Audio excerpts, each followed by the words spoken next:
Hello everyone, my name is Josh Ryuk and I actually really love the Nintendo 64 Zelda games.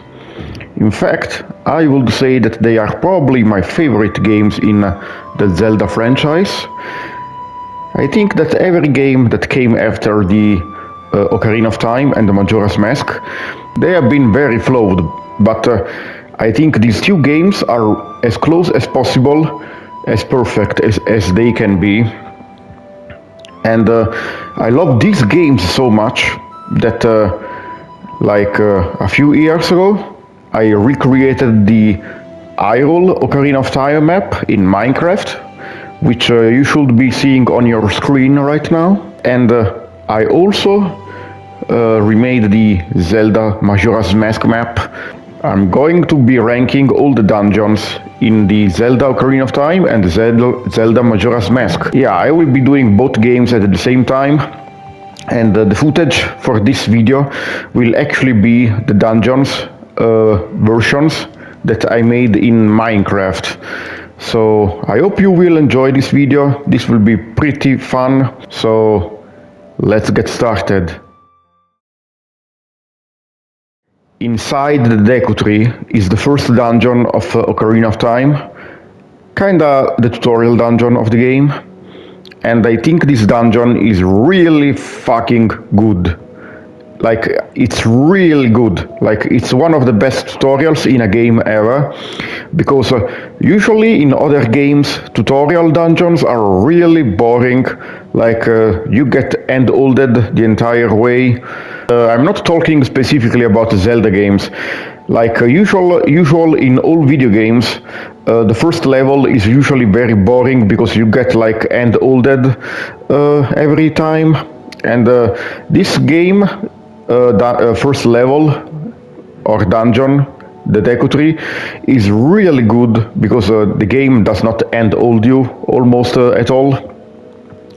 Sure, you got a few text boxes that you cannot skip from Navi, telling you about the basic controls and a few other like important details that you might have missed.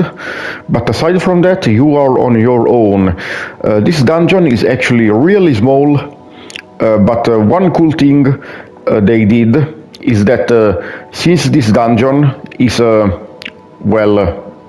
tree, and it's also the first ever 3D Zelda dungeon. What they did for this dungeon is that they actually made it like very vertical, like the level design is very vertical, it's not like horizontal at all, which makes sense, it is a tree after all. But yeah, this was actually pretty cool, like a really good way to showcase the advent of 3D gaming. Because yeah, in 2D games, doing vertical levels was not that easy, but in 3D, the first dungeon ever they made was like a vertical dungeon, and it's definitely very cool. I think there are also some very interesting puzzles in this dungeon, like the puzzle where you need to jump on the web, like you climb all the way to the top of the Deku tree, and then you will probably get stuck trying to figure out what to do. However, if a player jumps on the web that is on the center of the floor, like ground floor, you will see that the web actually bounces a little bit. So a clever player, what he will do is decide to climb all the way to the top of the dungeon and jump from the highest point of the dungeon into the web, and the players that have been this curious will be rewarded with the web breaking and being able to progress to the dungeon. You then get like a small underground area. After, you will be able to face the boss, which the first boss is actually pretty fucking iconic, because you get that cool sequence of the boss being like in pitch black darkness.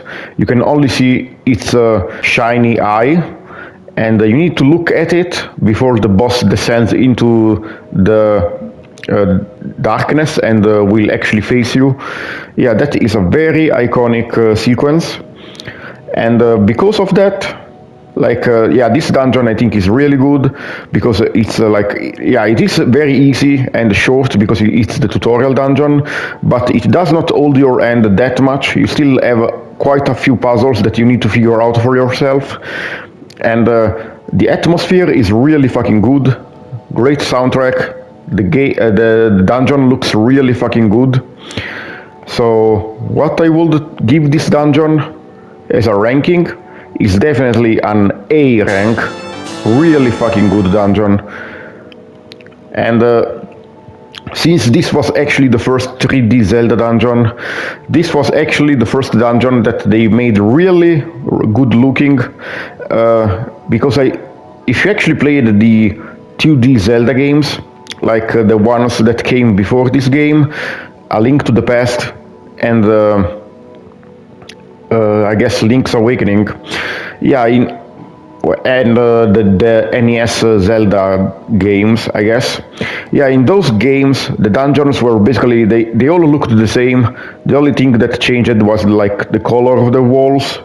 Even the soundtrack was always the same for most of the dungeons. This was actually the first game to feature completely unique dungeons with different themes and graphics, and also with unique soundtracks.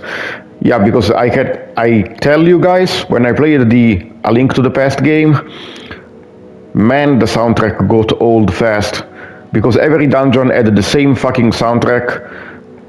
Man, even if the dungeon music in A Link to the Past is fucking awesome, having to hear it for like so many dungeons, it made me get so fucking bored, man. So thank fucking god, from this game onward they decided to do like unique music for all the dungeons.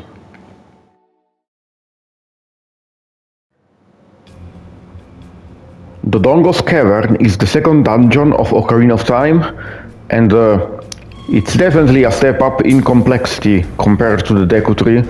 It's much longer, much more challenging, and also much more imposing compared to the Deku tree that came before.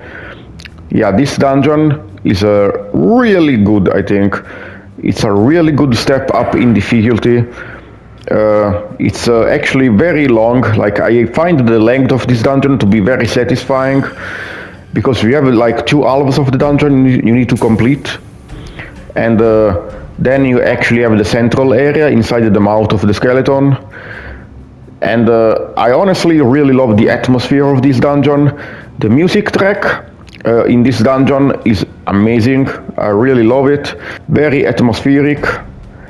And plus, I always been a sucker for fire levels. The boss at the end is really fucking epic, even though it's really fucking easy. I would say it's even easier than the first boss, but it is really fucking epic, man. So I think the only flaws I would find with this dungeon is that, like I said, the boss is really easy at the end, and that maybe some players might find the length to be a bit annoying, but to be honest, I don't mind the length. I think it's like pretty perfect. So what I would rank this dungeon? Well, I would basically give it like an A rank too. Just as good as the Deku tree, as a step up in difficulty. But there are better dungeons in this game, that's for sure. Yeah, I would give it like an A rank. That's my final rating.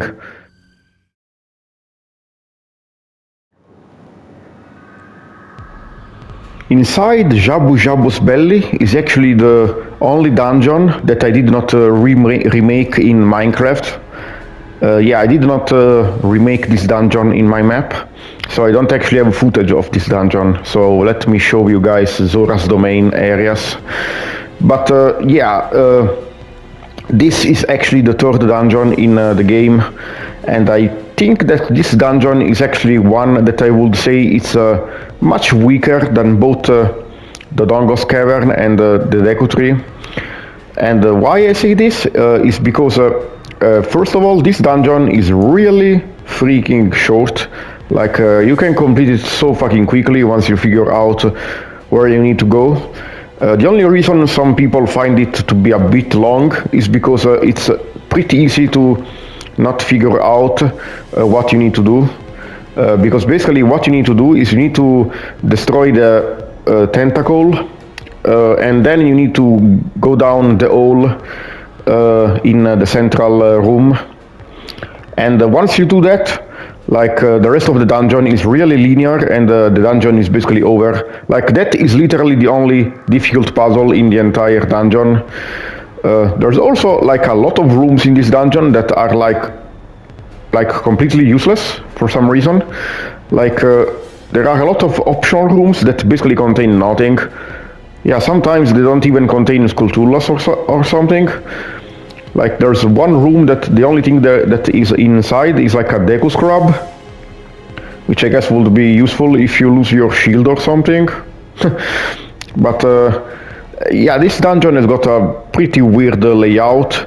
The only thing that I like from this dungeon is that it is a really fucking cool idea to have a dungeon inside like a fucking living being.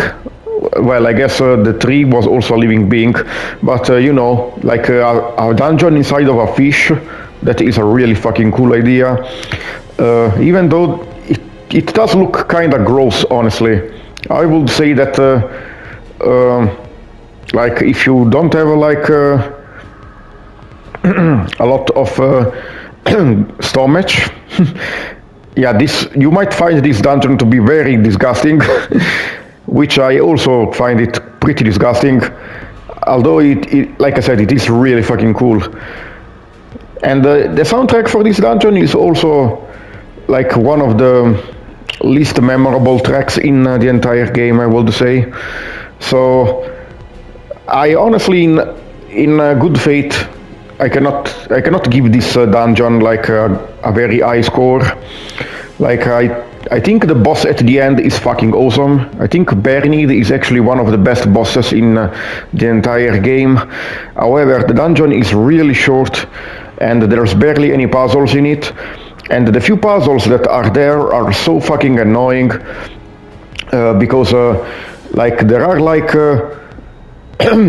3 fucking tentacles inside the dungeon. So basically, you need to do like you need to fight the tentacle like 3 or 4 times, and it gets repetitive really fast. So I cannot in good faith give it like a very high score. So what I decided I will give this dungeon is like a C rating. It is it is not like bad. Like I said, I don't think this game has got any really bad dungeons, but still, it is definitely one of the most forgettable and least developed dungeons in this game. So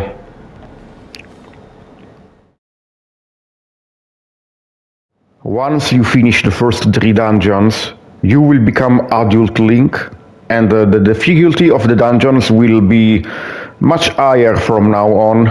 And also, this is also when the game will allow you to start beginning to like sequence break. Like one thing that most people don't realize, you actually have the option of completing most dungeons in any order you want. Like this kinda irks me when people talk about this game, but a lot of people say that this game is really linear, and I'm usually very confused when they say this, because this is the only 3D Zelda game that allows you to complete the dungeons in any order. Like the only thing that you cannot do out of order is that you cannot do the Shadow Temple before you complete the first 3 dungeons, but aside from that, you can almost do it in any order you want.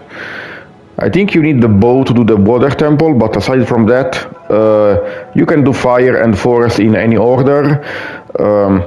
You can do the Water Temple before the Fire Temple, I think.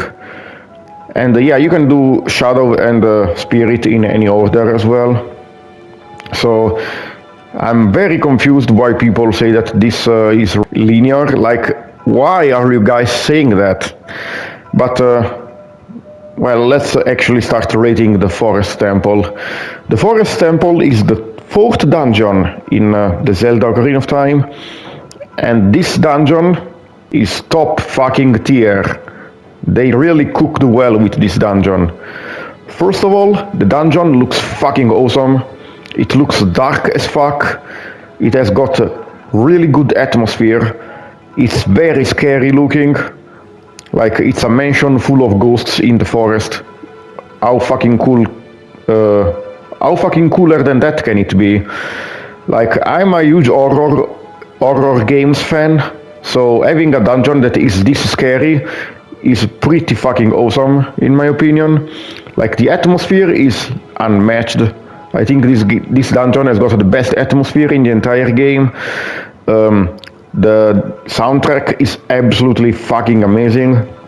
I think this is like the best music track in the entire game. And the dungeon has got really good difficulty as well. Like, I would say this is one of the fewer dungeons in the game that you actually need to think about what you do. And like, the first time you play this dungeon, you think to yourself, wow, now shit has gotten real, because like this is the first like dungeon that is very challenging. At least the first time you play. Obviously on second playthroughs it is really easy, but the first time you play this dungeon it is very fucking difficult, man. Like it is a very good challenge. It also has got like one of the coolest bosses ever, Phantom Ganon, and also the Poe Ant. It is a very cool concept. Like, I honestly cannot think of anything bad to say about this dungeon. It is like almost perfect, I think. I also love that this is the first dungeon that introduces the small keys, because it makes you feel like yeah, this is the first dungeon that introduces the small keys and the big keys, and because of that, since there were not those items in the child dungeons, it makes you feel like, wow, the game really stepped up in difficulty.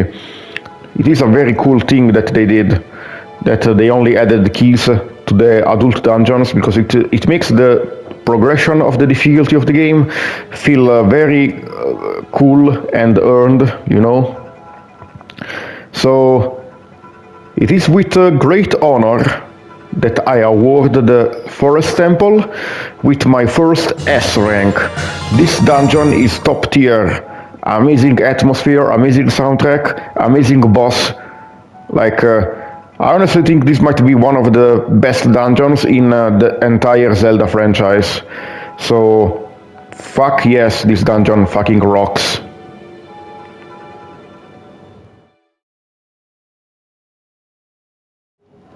The Fire Temple is the fifth dungeon in the Zelda Ocarina of Time, and it's a dungeon that I would say that is really fucking cool. It has got like a really cool atmosphere, even though it's really hot. But yeah, jokes aside, really cool atmosphere, great music track. Yeah, I think I like both music tracks, both the original version 1.0 and also the censored version without the Islamic chanting. I like both versions of this track. They are both like really good at making this dungeon have got a really good atmosphere. And yeah, this dungeon I think is really cool because it looks fucking awesome, okay? Like I said, I am a very good like I am a sucker for fire dungeons, and this dungeon looks fucking awesome. And I actually like the fact that you need to save the Gorons in this dungeon. It is a very cool gimmick. The fact that you need to use the Goron tunic to survive the heated areas is also really cool. Kinda reminds me of Metroid when you need to use the Varia suit for the heated areas, you know. But the only thing that I would say is a flaw with this dungeon is that it is very linear. Like, there's not much that you need to explore out of order. It is pretty much very linear. Although it is not like a complete all-way, there are a lot of areas that you can go in to explore that are like side areas. And there's also like one wing of the dungeon that is like completely optional, and you only need to explore it to get like gold sculptures and stuff, which is really cool. And you can only explore that wing of the dungeon when you acquire the long shot and also the scarecrow song. So that is really freaking cool. And honestly, this dungeon contains a lot of memorable areas. Like it contains the jail cells, the volcano, riding a block with a pillar of fire, the boulder maze, and I also think like this dungeon has got like the most memorable boss of the game. Like you're fighting a fucking dragon. Like how fucking badass is that? And Volvagia looks fucking sick, by the way. Like it actually does not look like one stereotypical dragon. It actually got it's actually got like a unique design. That's what I want to say.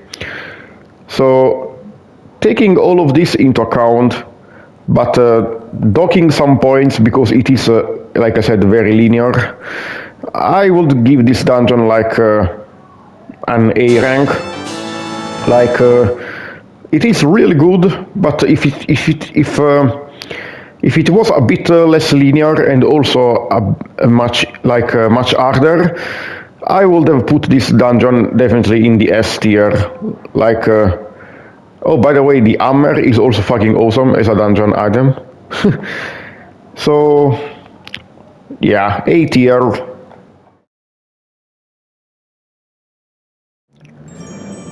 The Ice Cavern is a mini dungeon that is needed to be completed before you actually tackle the Water Temple. And this mini dungeon can actually be completed anytime you want. Like you can actually do this before you even step foot into the Forest Temple. And this dungeon or mini dungeon is really short, and it is not very difficult. Like, however, I will give it like bonus points because it looks fucking awesome. Like it looks really beautiful. The ice architecture and the music is also really fucking good. Like definitely one of the best music tracks in the game, in my opinion. Plus, it is nice to like have a little pace breaker before you tackle the next temple. Like, I actually don't like when Zelda games make you do one dungeon after the other without anything to break the pacing. Like, I actually like when the games actually make you do like a mini dungeon or like a little section, like the stealth section in Gerudo Fortress, before you're able to proceed to the next dungeon. Because that actually makes the pacing much better and also makes the game feel longer and yeah, basically you get what I am saying. So I would actually give this dungeon like a B rating, even though it is really short and there's really no boss in this dungeon. Like you only fight like a white Wolfos, which is easy as fuck. But still, I will still give this a B rating just because it looks fucking awesome and like the music track is amazing. Plus, like I said, I am a sucker for mini dungeons that break the pacing a little bit. So yeah, B rating for this dungeon, that's for sure.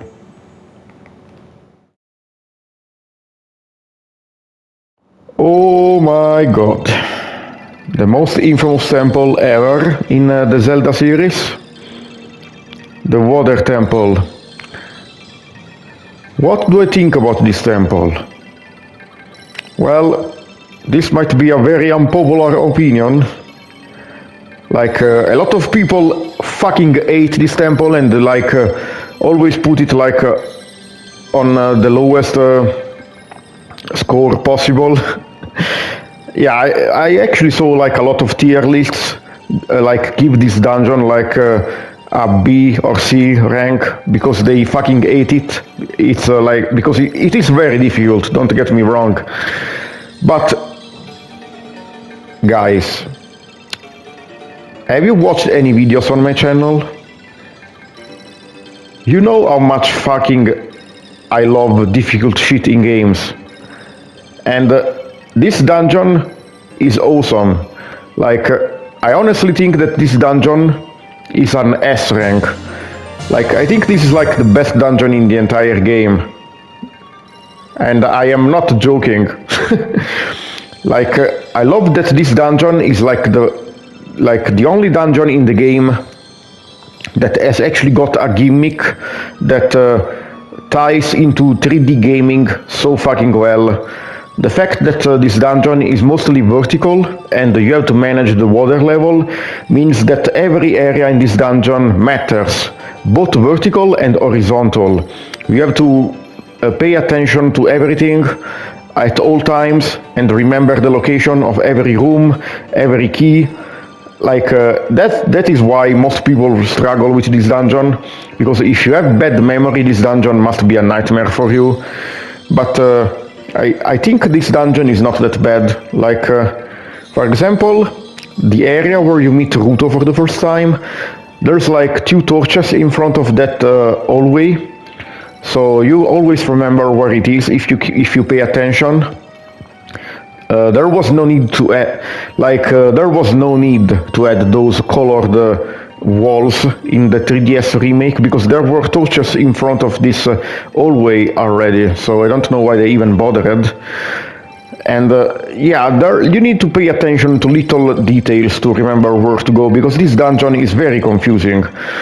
And you also need to remember where you need to complete certain puzzles, like for example the wall you need to bomb to access like a key. You need to remember to come back there later with the mid-level water to be able to do it. So yeah, you need to basically pay attention at all times in this dungeon. Like, this is the only dungeon that does not hold your hand, and it is very difficult, and you need to pay attention. And I also find that this dungeon is the only dungeon that basically is fun on replays, because it's the only dungeon that is not extremely easy on replays, you know, because you actually need to think in this dungeon. Plus, the Dark Link fight is fucking amazing, man. Like, it looks so fucking cool, man. I guess the boss of the dungeon is not that good. Like, Morpha is not very interesting compared to Dark Link, but it's still okay, I guess. So, because of this, I proudly award this dungeon with an S rank. Definitely very yeah, definitely a very unpopular take, I guess, but it is my tier list, so deal with it. The bottom of the well is a mini dungeon that must be completed before you can complete either the Shadow Temple or the Spirit Temple. And it is actually not required, like it is optional actually, but completing either of these temples without this like the dungeon item you get inside here will be very fucking difficult, because the Lens of Truth is very helpful for the Shadow Temple, and also almost required to cross the desert before the Spirit Temple. The bottom of the well is actually one of my favorite dungeons in the entire game, even though it is a mini dungeon.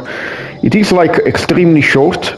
However, there are a bunch of optional areas that you can take to get like Skulltulas and other items, which is pretty cool.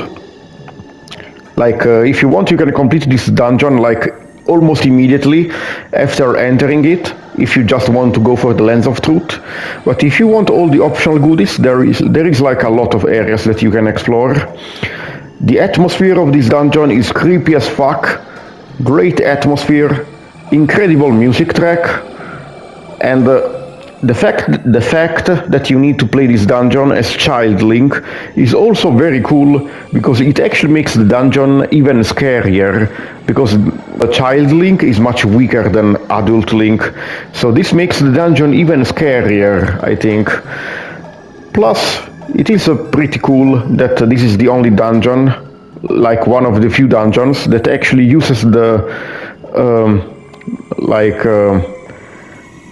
past and present mechanic, you know? So bonus points are awarded for that. And like I said, I am a sucker for horror dungeons. So I will give this dungeon, this mini dungeon, an A rank.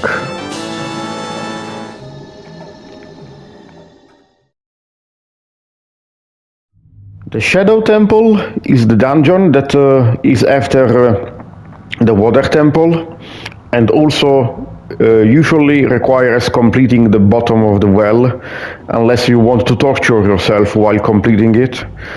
And this dungeon has got many redeeming traits, like it shares the same atmosphere and amazing horror that the bottom of the well had. However, if I have to be honest, I would say that this is probably the worst dungeon in the game. Like I think definitely that this is the worst dungeon in the entire game. And you ask me why? Well, let me enlighten you. Well, basically, this dungeon is so fucking linear that it's basically like an hallway until you reach the boss. Like straight to the end, this dungeon is extremely linear. Like sometimes you have to take a detour to get a key that you will use immediately after. But yeah, most of the time this dungeon is so fucking linear, man. Plus, because this dungeon shares the same aesthetic with the bottom of the well and also the same music, this means that the atmosphere factor is kinda cheapened, because you already saw this, like it's not like new stuff, it's like the same exact thing you saw before, so that actually puts a huge dampen on the atmosphere of this dungeon, I would say, because it is all the stuff you have already seen.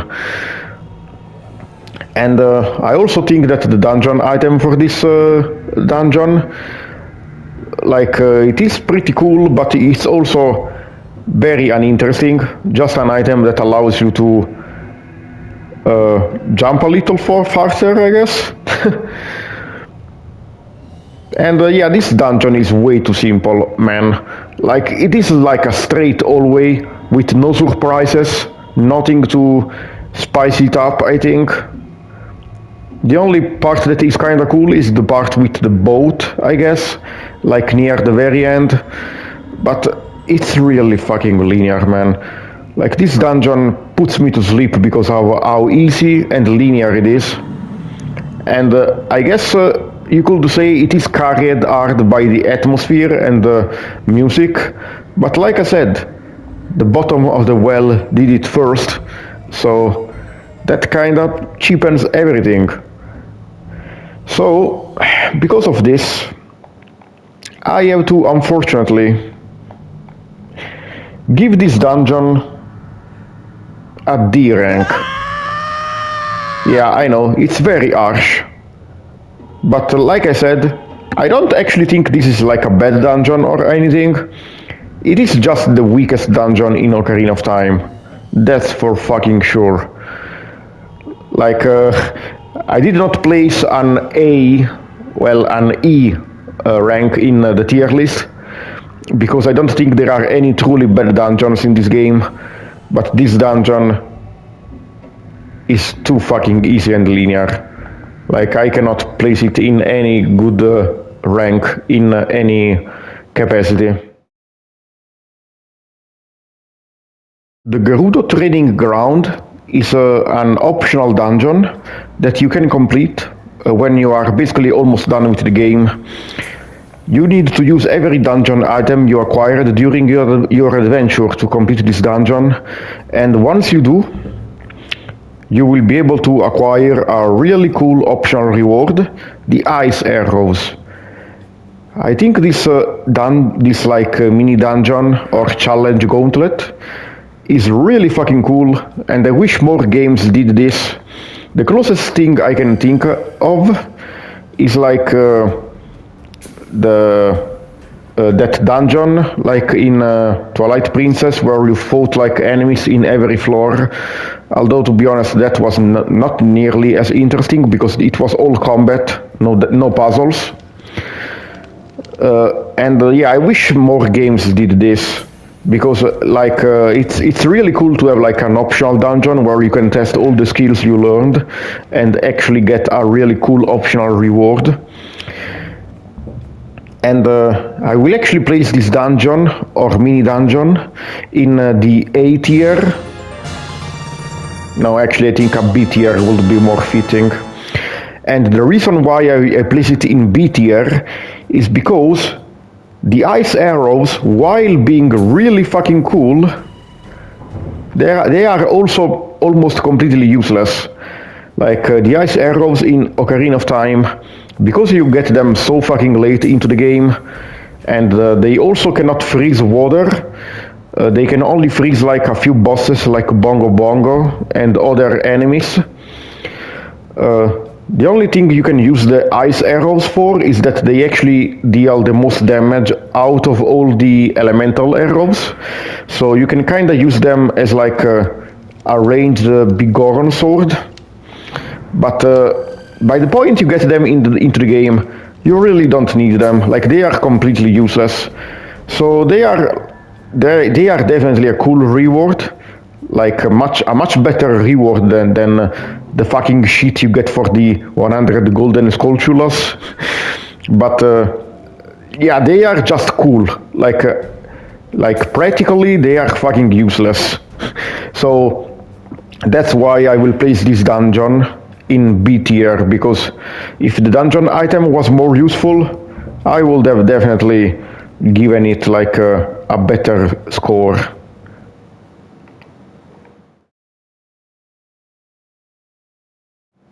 The Spirit Temple is the last dungeon that you will play as adult Link. I guess if you don't count the final dungeon. This is actually the first dungeon that makes you play as both child and adult Link. And that's already really fucking cool. Definitely. You play this dungeon in both the past and the present, which is really fucking cool.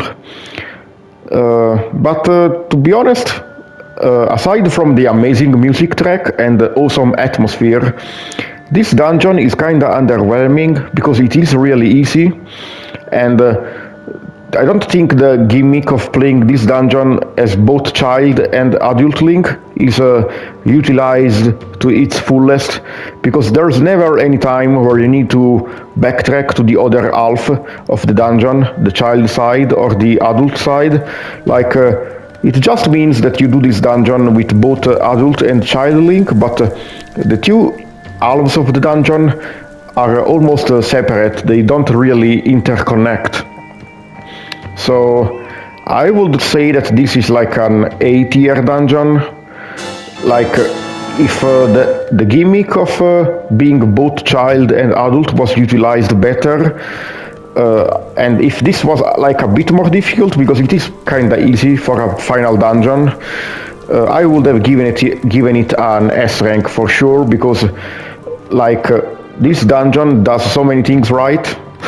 Amazing atmosphere, music, cool mini bosses, and awesome dungeon items. Like the mirror shield looks so fucking cool. But the problem is that this dungeon is just a bit underwhelming for the last dungeon in the game. So I will place it in A tier. Almost an S tier dungeon, but not there. Like we are just not there.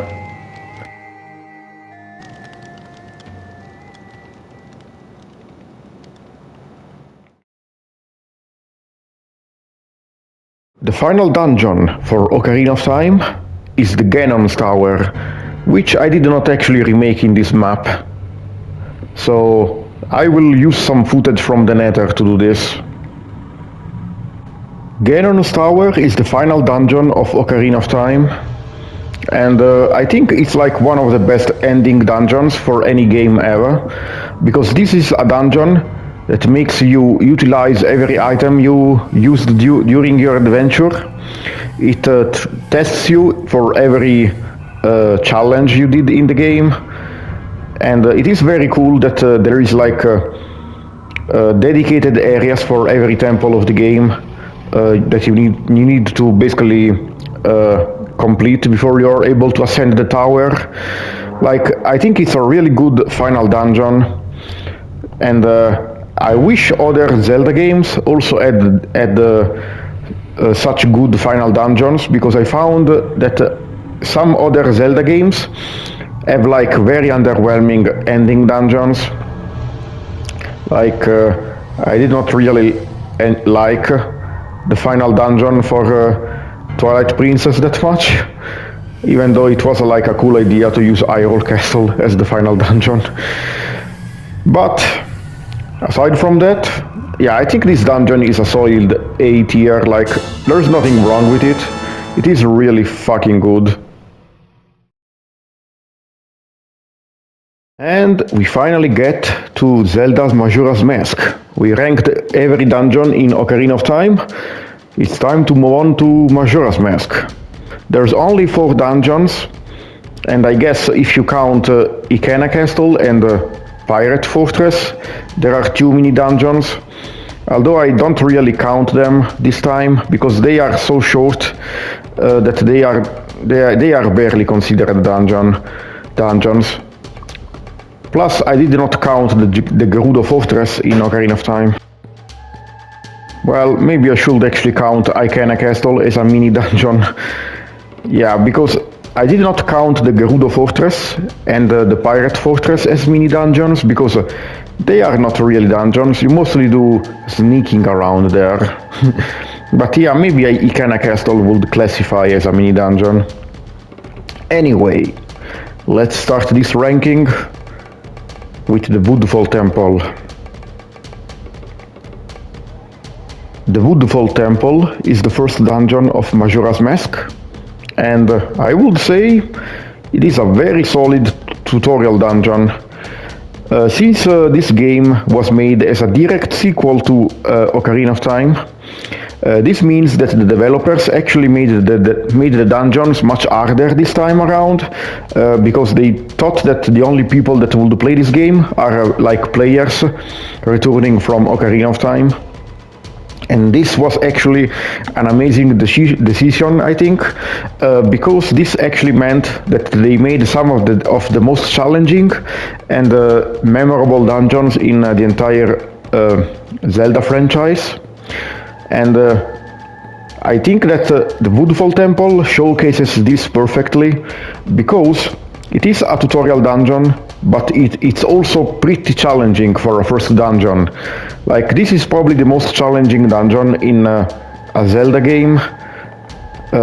Well, basically the most challenging tutorial dungeon in a Zelda game ever made. And yeah, it's not actually very difficult, like, it is pretty easy, but it is very long and complicated for a starting dungeon, and it is very memorable. Like, good atmosphere, kinda reminds me of Tomb Raider or something. The music track is okay, like, it's not really that good, I think, but yeah, this dungeon is pretty memorable, pretty challenging, and the boss at the end is really fucking cool. Like, they made up the boss very cool, and also it is very fun to fight this boss, because you can fight it in pretty much every way you want.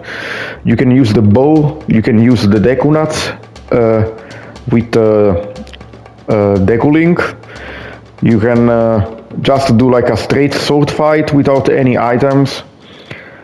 Well, unless we are talking about the 3DS remake that ruined the boss by making it into another gimmick boss with the eyeball shit, but whatever. So I think I will award this dungeon an A rank. Yeah, it is really good. Like, I don't dislike it at all. It is very fucking good. So A rank it is.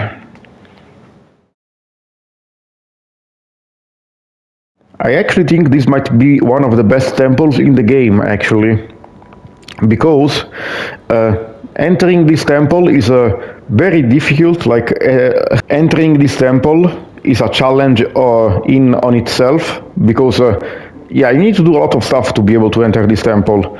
You need to get the Goron mask, which is not very easy on your first playthrough.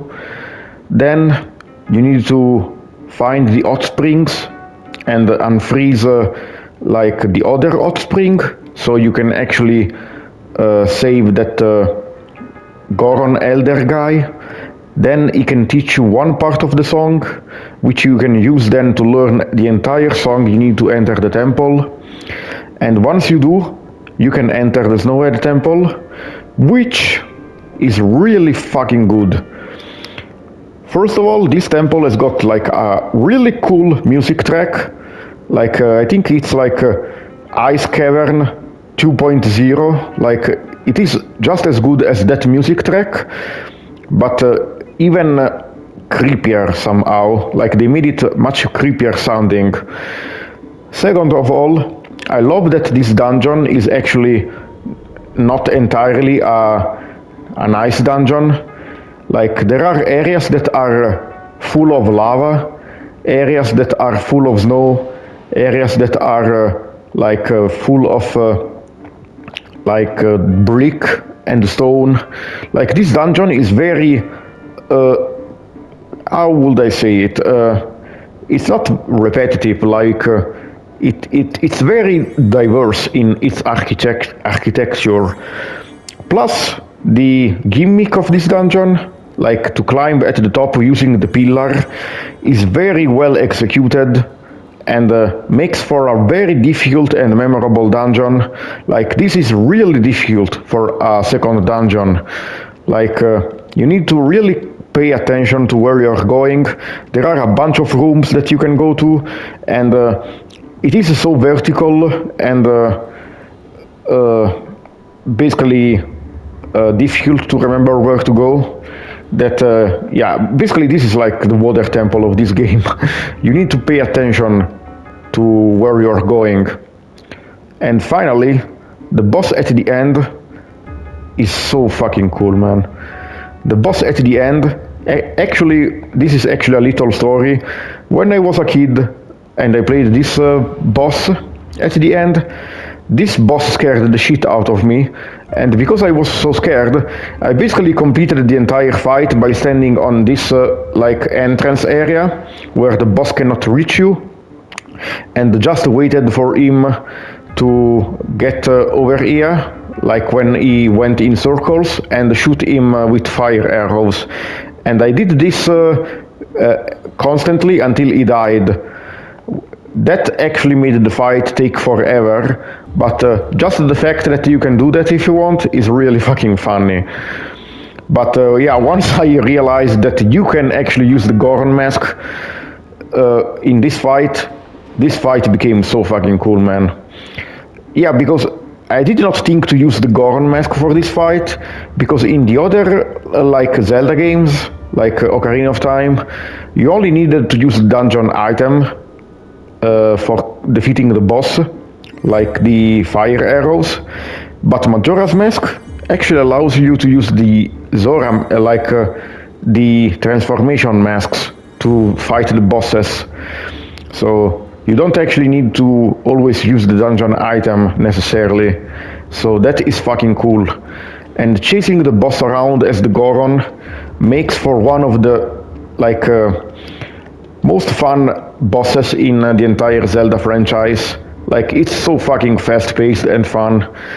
So too bad that the 3DS remake ruined this boss by adding the stupid eyeball bullshit. Oh well. But if you are talking about the Nintendo 64 version, This dungeon and boss, easy S tier.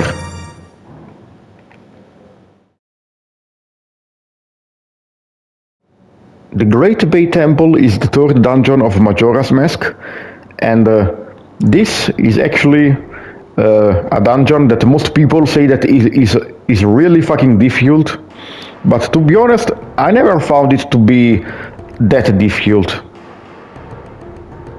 I think that if you remember to basically activate every current switch and also remember to visit every room that you can while the current is facing one way or the other, you will be fine. Yeah, like this dungeon is not particularly difficult, I think, as long as you remember to visit every area you can when the current is facing right, and then you do the same for when the current is facing left. I don't think that you will find anything that will stop you. And you need to remember to check where the tubes lead you, because that will actually help you find where the switches to activate the currents are. So as long as you pay attention, this dungeon is not as difficult as the Snowhead Temple, I think. And I think this dungeon is got like this dungeon has got like amazing atmosphere. It is very industrial and menacing looking, which is actually a combo that was never done before in a Zelda game. Like I never seen like an industrial dungeon before, I think. And this dungeon is also really fun because you get to use the Zora mask, which is so fucking fun to use. At least in the original game. In the 3DS remake they ruined it, unfortunately. But yeah, this dungeon, I think it's really good. The boss is very challenging at the end, and this dungeon is very memorable, great atmosphere, really good music track. I will say that this is an easy A rank, like probably top of A, like it is almost an S rank, but I'm not sure if I want to give it an S rank when the next dungeon exists.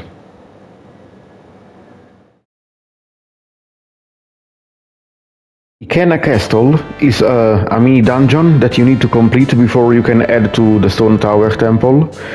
And this mini dungeon, it's pretty cool, honestly. Before you can add inside this mini dungeon, you need to actually visit the bottom of the well, which is like nothing like the Ocarina of Time version. This version of the mini dungeon is actually just a little maze where you need to give items to various monsters, so you can actually get the doors opened and you can proceed. So I guess I will count the bottom of the well as part of Ikana Castle, and yeah, the bottom of the well is not very interesting. It's actually kinda annoying because if you don't know which items you need to bring with you, there's a lot of backtracking, and you can find like a lot of the items you need inside the dungeon, so it is not that bad, but there are some items that you can only get outside, so honestly it's kind of a pain in the ass, so just use a fucking walkthrough for the bottom of the well. But once you get out of the bottom of the well, you can climb the ladder Snake Eater style, and then you get the fucking intro cinematic of Ikana Castle, and it looks fucking awesome.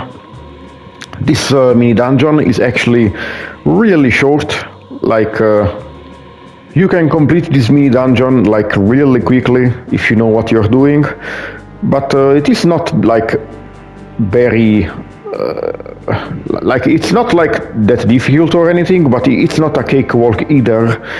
Plus I think that if you don't bring a powder keg with you in this dungeon, you will need to backtrack and go get it in Clocktown. So that kinda sucks, I guess. But yeah, it's not that difficult. Like, it's a pretty easy mini dungeon, but it has got like great atmosphere. cool. It looks really cool and ancient. So honestly, because it looks so fucking cool and the music is so fucking good, plus the fight with the boss at the end, the ancient king of Ikana, is really fucking cool. So honestly, I will give this dungeon a B rank. Like, it's pretty good.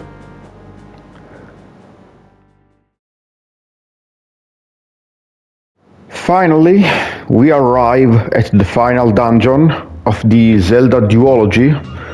I guess if you don't count the Moon dungeon. So, the Stone Tower Temple is fucking amazing. Like, this dungeon is top fucking tier. And I know I said this for the Forest Temple as well. And yeah, it's definitely amazing. Like, holy shit, man. This dungeon is so fucking good. So basically, in this dungeon, what you need to do first is that you need to climb the stone tower, which many people say that it's not actually part of the dungeon, but I consider it part of the dungeon because it takes so long, plus it uses the same music as the dungeon proper, so I might as well count it. And the climb to the top is really freaking epic, like so fucking cool.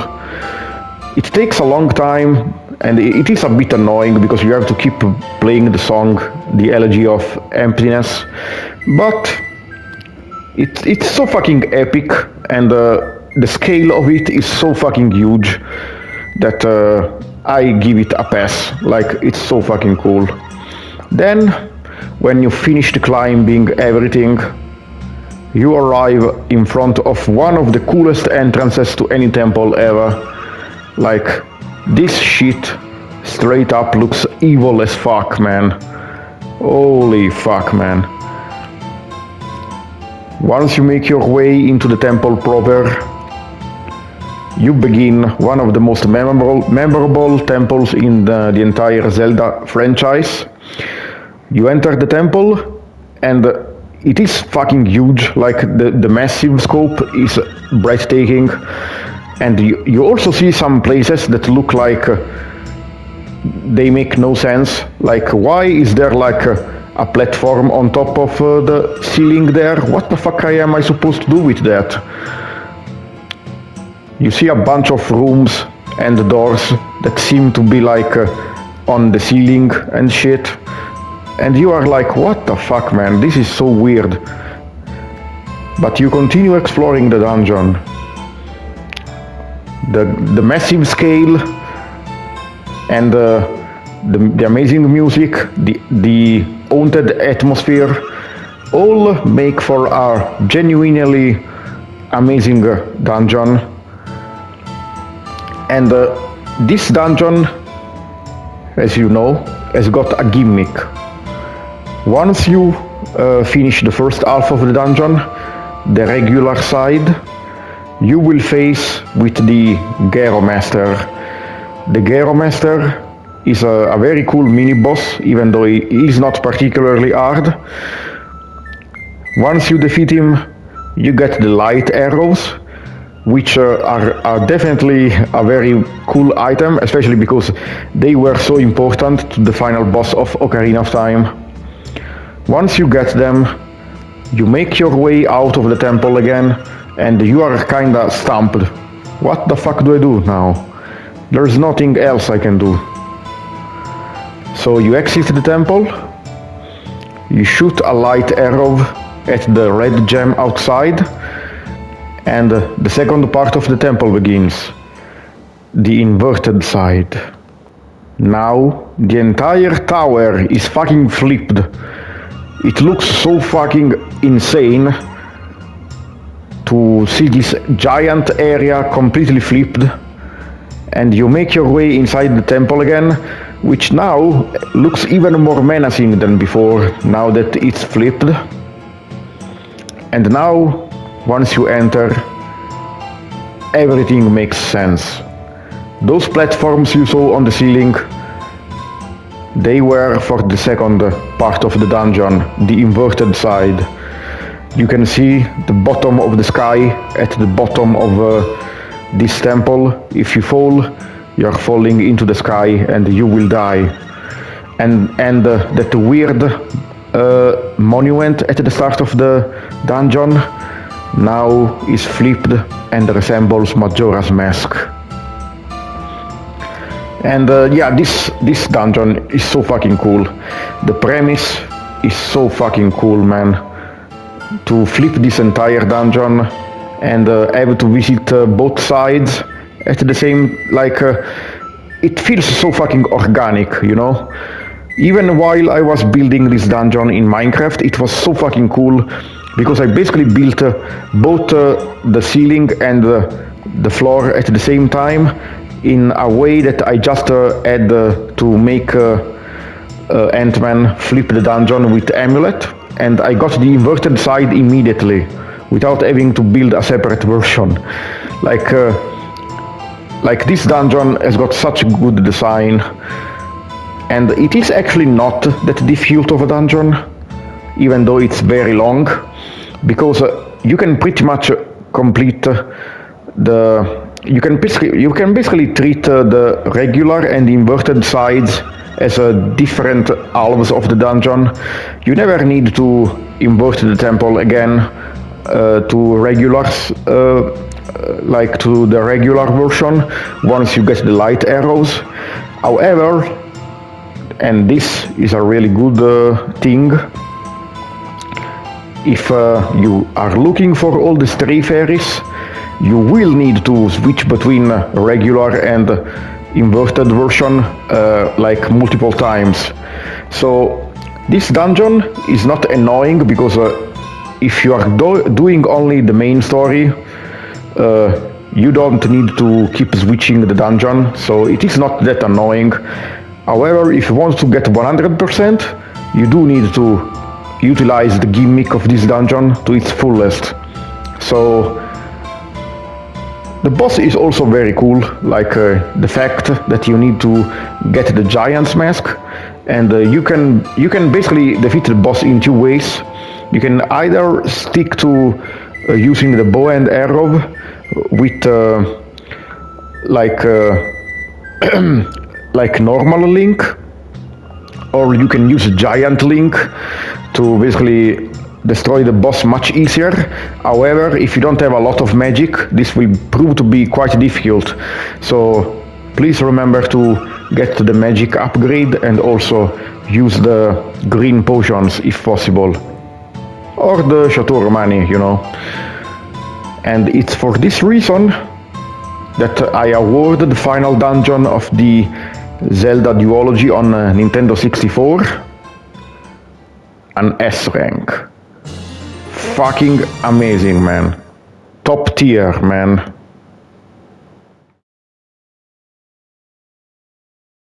The final dungeon of Zelda Majora's Mask is the inside of the moon. And while the outside looks really fucking cool, I did not actually remake this dungeon in Minecraft because this dungeon is very underwhelming. Like the start of the dungeon, that little room with the tree and the vegetation looks really fucking cool because you would not expect something like that to be inside the moon. But all the other rooms are just like disconnected rooms inside of the moon that basically represent every temple in the game, but they are like singular rooms, like it's just one room for each temple, and they are really easy. I think aside from the Snowhead Temple one, which is kind of annoying. But yeah, these rooms are like, it's just one single room for each temple, and one of the rooms does not even represent any temple, because it's not actually based on the Stone Tower Temple. I guess you could say the rooms are based on the masks, like one for Deku Link, one for Goron Link, one for Zora Link, and one for Human Link.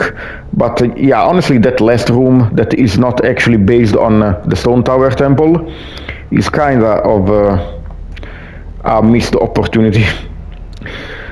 And honestly, it's so fucking short and easy. Like, the only memorable thing about this dungeon is getting the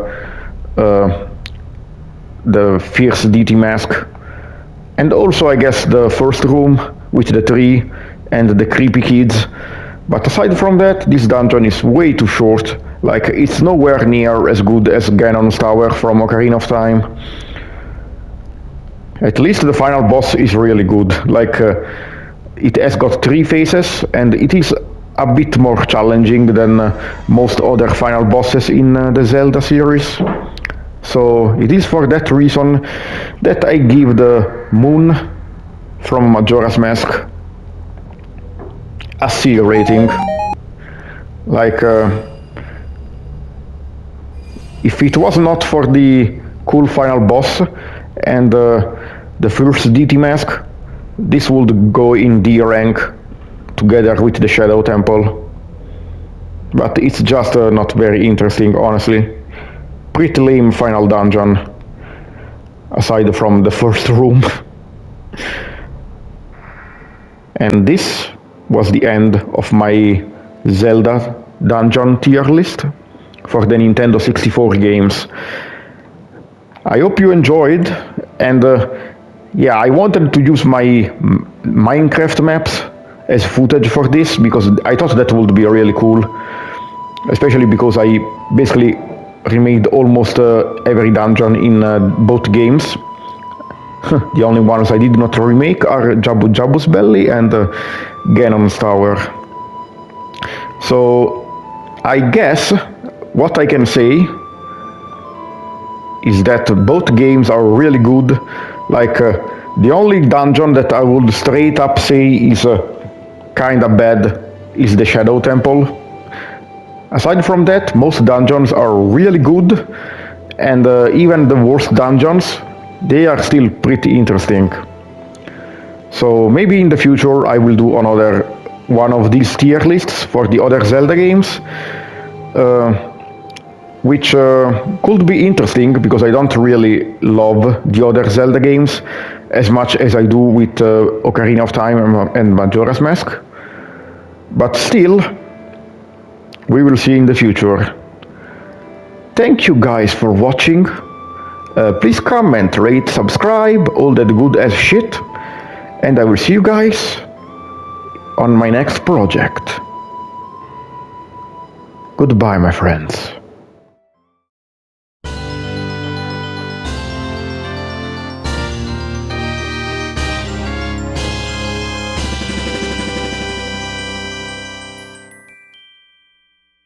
Subscribe to Josh if you want more quality content, and thank you, you fucking worthless humans, for the views. I'm disappointed though, support has been very low, so now I can't pull Hogan's and WWE champions. I mean, pay my taxes.